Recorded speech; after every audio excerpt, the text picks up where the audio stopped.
Maayong adlaw mga ka-co-op ug welcome sa ato ang Lamak TV special episode featuring Lamak MPC Head Office, Sinulog Celebration and Blessing of our new BDC building. ug bag-uhay lang gid na human ang atong ceremonial blessing and sinulog celebration dinhi sa Head Office Lamak Multipurpose Cooperative. We will have a quick tour kung unsa ang naa sa Business Development Center new building. Tara na! Huyog ta! Para sa ato ang BDC new building Quick Tour!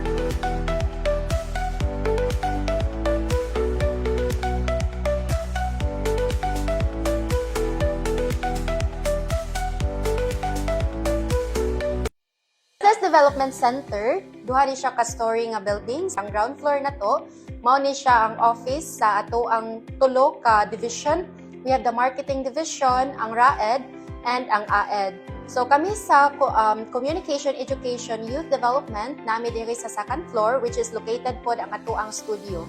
And niya po dinhi sa second floor ang ato ang Lamak Foundation nga office. And kauban po nato karon no si Ma'am Winona Isadora Pagaling. So siya ang maghatag kanato og quick tour dinhi sa ato ang Lamak TV Hope Studio. Please help me welcome Miss Winona Isadora Pagaling. Thank you Ma'am Nona no sa pagahin sa imong gulawan ng oras. And karon we will have our quick tour sa ato ang two-story nga BDC building. So mag-start ta dinhi sa ato ang Co-op Studio. Okay, para ta diha Ma'am. Laban. So karon ma'am, atong sugdan atong gamay nga tour diri sa ato ang studio. So diri ma'am. Asa man jud Ma'am? Kay Ma'am kay. So kini muna ato ang Co-op Studio. So muna atong ma'am, ato ang setup para sa atong Co-op Studio. So natay koan roller para sa atong background. So as of now usa pa ka color ato ang available. So pero ang target gyud kay na siya upat ka set colors. para ma-change siya, ma-manipulate na to ang background. Then muna siya ang atong kuan karon, atong temporary pagid ni siya kay kanang for i-upgrade pa ni siya pud. So mo pa ni ang atong na-accomplish karon nga mga equipment. So natay lahi nga klase sa suga para manipulate nato ang theme, ang ambience sa ato ang videos and photos, sa ato ang documentations and sa ato ang mga podcasts and interviews sa ato ang mga enterprises, sa ato ang mga staff. Then muni siya ang for video light ni siya continuous light. Muni siya ang para magka-highlight or mahayagan ang ato ang subject, which is kung isa interview or kung natay picturean. Then para makuan gid nato ang gibuhat nato ani kay gi-sandwich nato og tulo ka klase nga suga para since dili kayo nato makuha manggod kung mag-natural light ta. Yes. Makuha nato ang shadows, ang uban malagom ang naong, lahi ang color sa pikas. Picture na ko Ma'am, dili na ginilagom akong Ma'am. Dili pa perfect na jud eh. Mawani nga natay panel lights. So kinatong panel lights nani siya duha ka color or ginatawag nato nga bicolor. So nani siya warm o white.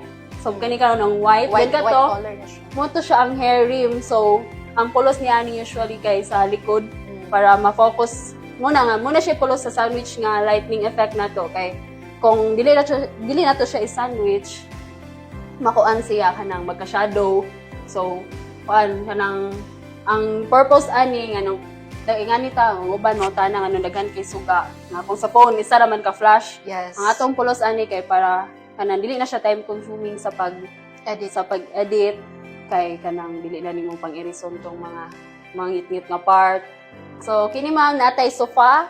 So ang purpose ani namo gyud nga gituyo na mo na yung sofa kay para sa tong podcasts. Yes, and magsugod na po ta sa tong podcast no.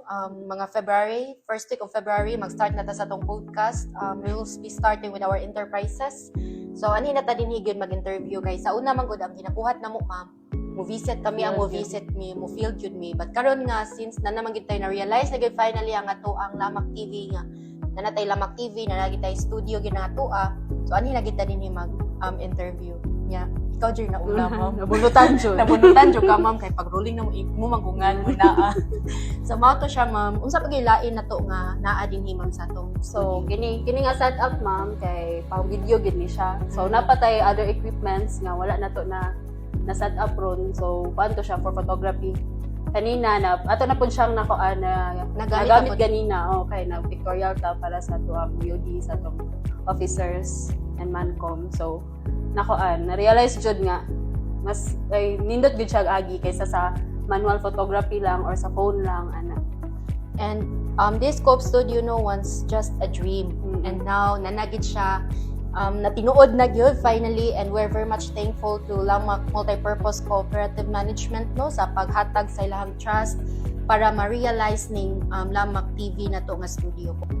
Daghang salamat sa inyong pag-uban kanamo sa ato ang Lamak MEC Business Development Center, Victor.